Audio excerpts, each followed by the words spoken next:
Coercive control is one of 8 stages leading to intimate partner homicide, and is seen as the single biggest warning sign for domestic homicide.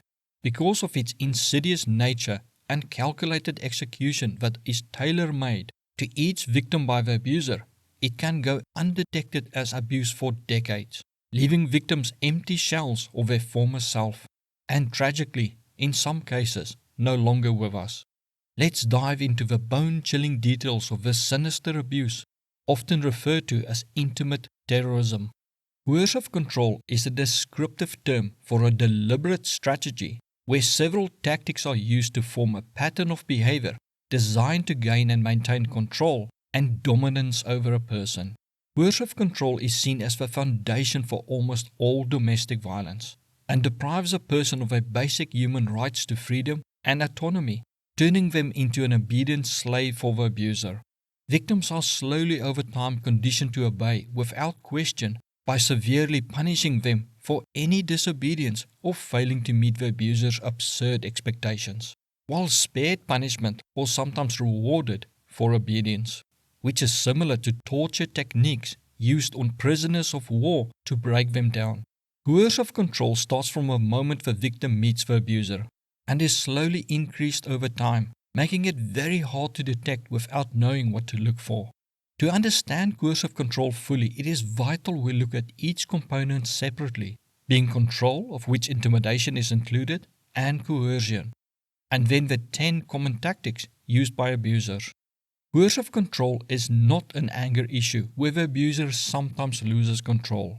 It is a control issue with the abuser feeling entitled to control every aspect of your life, which is driven by a never-ending need for power and dominance.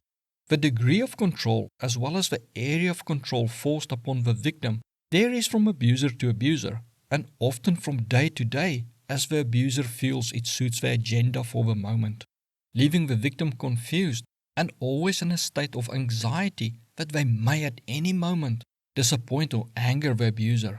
Control can include dictating what you eat and what you can wear, who you can communicate with, if you can leave a house and when you can clean yourself, how much money you can spend on what, as well as what personal products you can use. Demands may be so severe that victims may fear even chewing too loudly or taking too large a bite of food, resulting in an outburst and punishment from the abuser. To see the control placed on you, ask yourself, what am I allowed to do freely? Control, however, does not work without some form of punishment or fear of punishment, which is where intimidation comes in. Victims are made to understand that any questioning, resistance, or failure will be met with severe punishment, which targets what the victim holds dear or fears the most. Some abusers may not allow the victim a day or even an hour of rest without reprimanding, degrading, humiliating, or abusing them, while others plan and stage occasional dramatic outbursts designed to shock the victim to the core. The abuser then only needs to threaten another outburst to keep control for years or even decades. This makes the victim live in fear of what the abuser may do without the abuser needing to do anything, making it very hard for victims to realize they are being controlled and abused, and even harder to prove it. Many abusers will randomly claim the victim failed in some way just to create an excuse to punish the victim or break them down for the sadistic pleasure of the abuser. Consequences for disobeying or disapproving of an abuser can range from physical attacks, verbal abuse, and property damage to harm to children or pets, financial manipulation, withholding necessities like medication or food, self-harm by the abuser, silent treatment, smear campaigns, and more. It can also include the threat of harm. For instance, in one case, the abuser initially demanded a woman get rid of her dogs, as she sat sobbing in her driveway about to take her dogs to be put down. He told her he changed his mind and she could keep her dogs, creating a temporary sense of relief. However, the fear of him changing his mind again and demanding she put her dogs down if she angered him compelled her to comply without him needing to say anything. Coercion often feels like you constantly need to prove your love or loyalty to the abuser by doing things you do not want to do. They may say things like, If you really love me, you'd do this for me.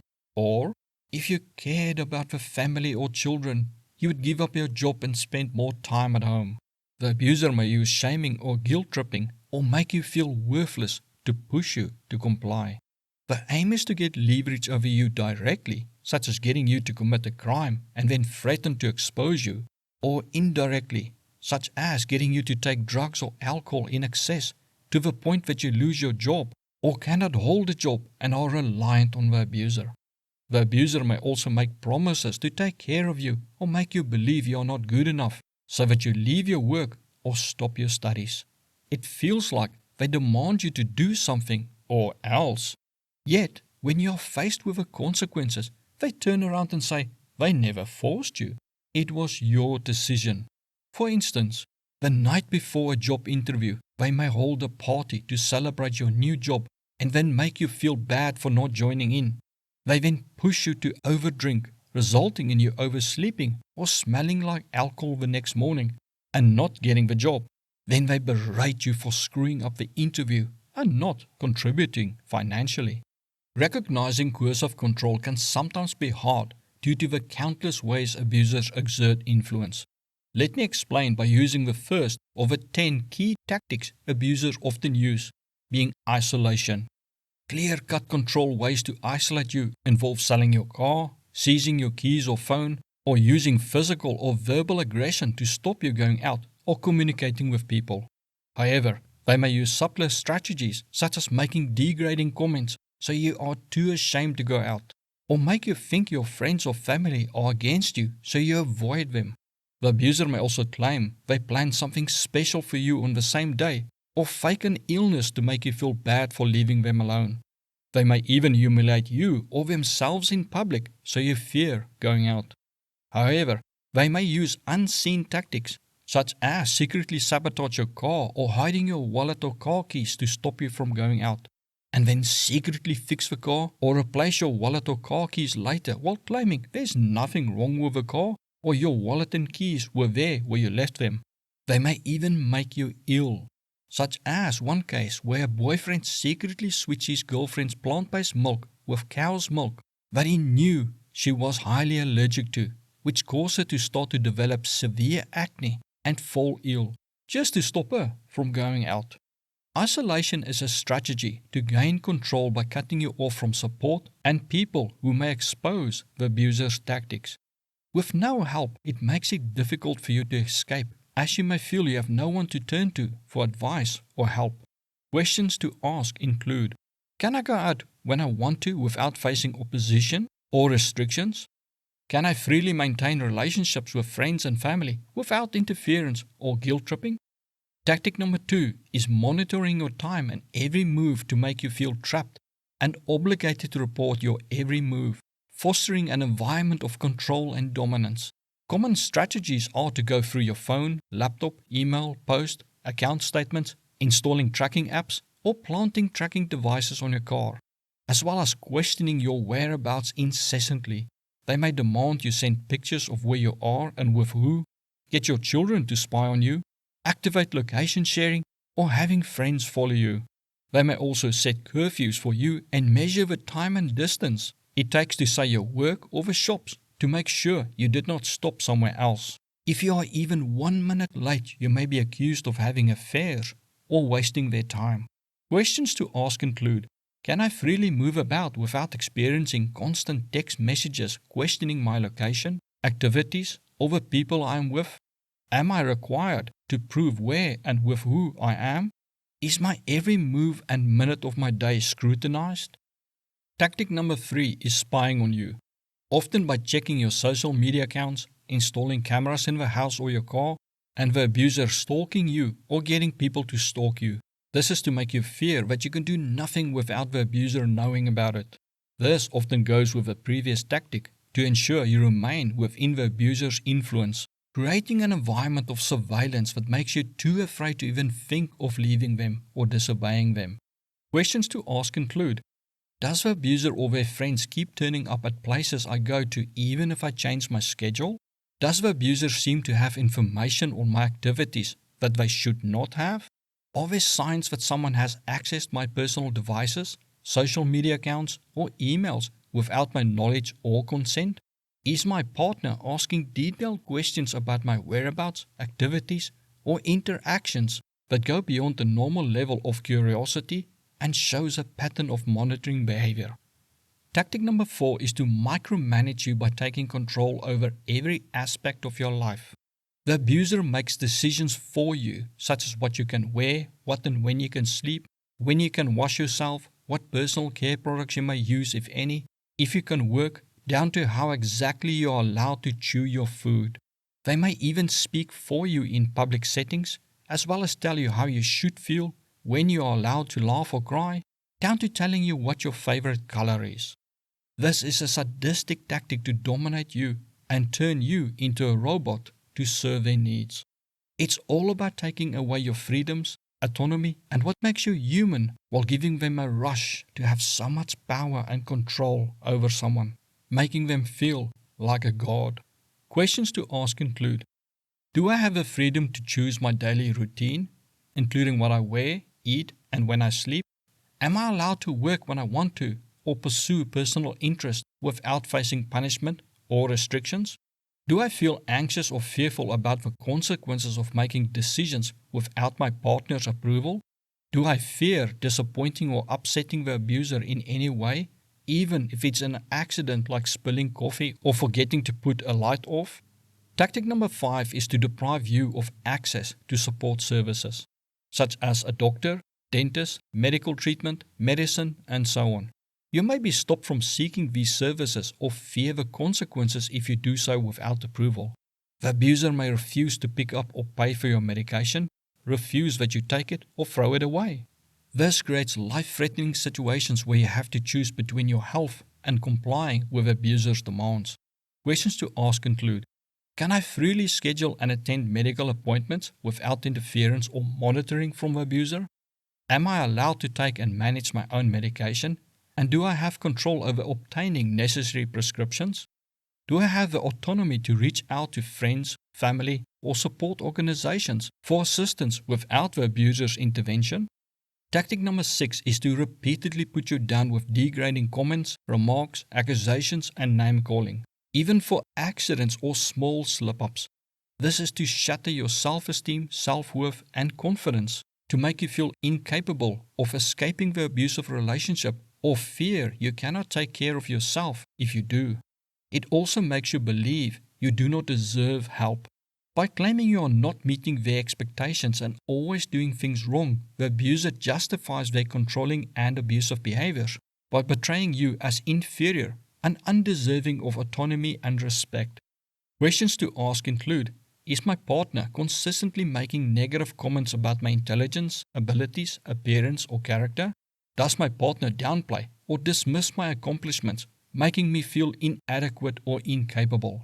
Does my partner frequently compare me unfavorably to others or claim I do not live up to their expectations to diminish my self-worth? Tactic number 7 is to dehumanize you. Dehumanizing is often done by repeatedly referring to you as an insect, animal, or object, or refusing to use your name or even call you anything.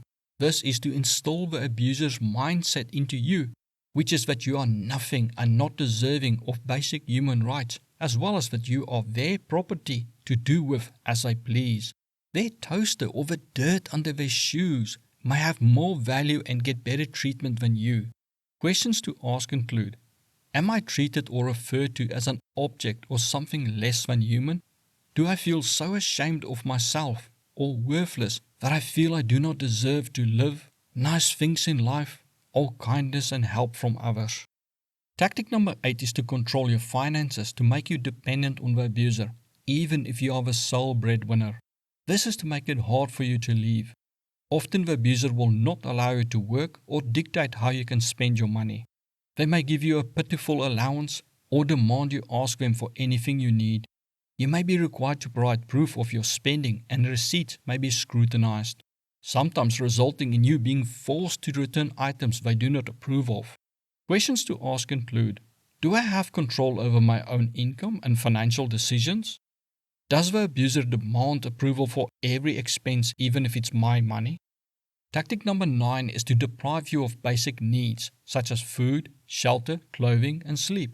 You may be required to sleep on the floor, not have warm clothes or blankets, being starved or only given junk food, and constantly being deprived of sleep. By controlling basic needs, it creates a sense of helplessness and a dependence on the abuser for your survival. It turns you into someone who would do anything just to stay alive. Even if you get food and clothing, sleep is often controlled by interrupting your sleep at odd times, creating environments where proper sleep is impossible, or upsetting you before bedtime so you cannot fall asleep. Questions to ask include: is my basic needs restricted or controlled, such as proper and healthy food, clothing, and sleep? Am I forced to live in an unsafe or an unhealthy environment? The last tactic is to make threats, both overt and veiled. They may directly say, "Do this, or else this will happen," or "You'll be sorry if you do not do as I say." Veiled threats could be them saying, "No one will miss you if you disappear," or they may place their gun or bullets on the table and give you a death stare. Threats form the backbone of coercive control and is there to instill fear and gain compliance. They aim to create an atmosphere of intimidation and terror to make you believe that non-compliance will lead to such severe consequences that you would rather obey. Threats may not just be against you. It could be directed towards your loved ones, pets, possessions, or even your reputation. Questions to ask include: do I alter my behavior to avoid negative reactions from the abuser? Am I afraid of upsetting or disobeying the abuser? Am I afraid of making a mistake and not being perfect? Do I blame myself for their abuse or behaviors? Are there implied consequences or negative outcomes if I do not comply with their wishes? Learn more about narcissism by watching the video suggested to you right now.